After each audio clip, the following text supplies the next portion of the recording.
My father, pastor, called me privately after yesterday evening service, and said to me that a step in the right direction is better than many steps in the wrong directions.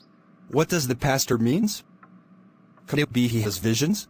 He also said that I shouldn't follow after your footsteps in order for me not to end the same way your father, my grandfather, ends. What kind of careless and nonsense words coming out of a clergy? Father, my question is, how did my grandfather ends? Of course, you know your grandfather to be a pastor, a well-known and respected man of God. I knew, sir, but my question is yet to be answered. How did he end? How he ends will justify what people called him.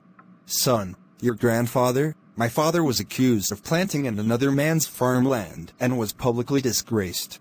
What do you mean by accused? Did he not know that he planted in another man's farmland? Actually, he knew, but... But what? At least, he deserved to be treated with fair.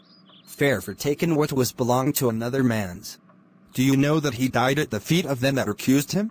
Father, don't call that an accused anymore. He was guilty of that they charged on him. Yes, you are right. But he was never guilty of death. Did anyone kill him? Did he not die in his own sin? It seemed that you are in support of what he did. I'm not really in support. But he died in humiliation. He died before his appointed time of death. Do you know that he was buried in the same farmland that he was accused of taking? Where is that? Is not his burial ground at the back of this our house? Yes, of course. Why then must you build your house on a stolen property? Now, I understand better of what Pastor was saying.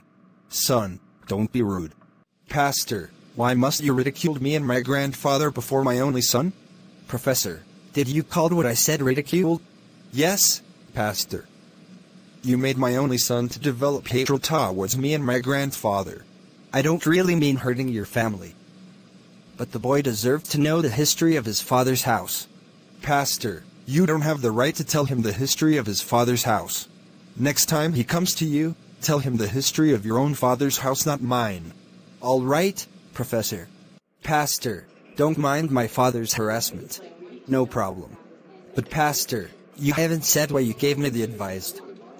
You said I shouldn't follow my father's footsteps. Please, tell me what you seen in me that made you giving me a warning. Church Marriage Council reported to me that you proposed to marry a divorcee. Yes, Pastor. It is good, but it a good race on a wrong track. So don't follow the same wrong track of your grandfather and that of your father.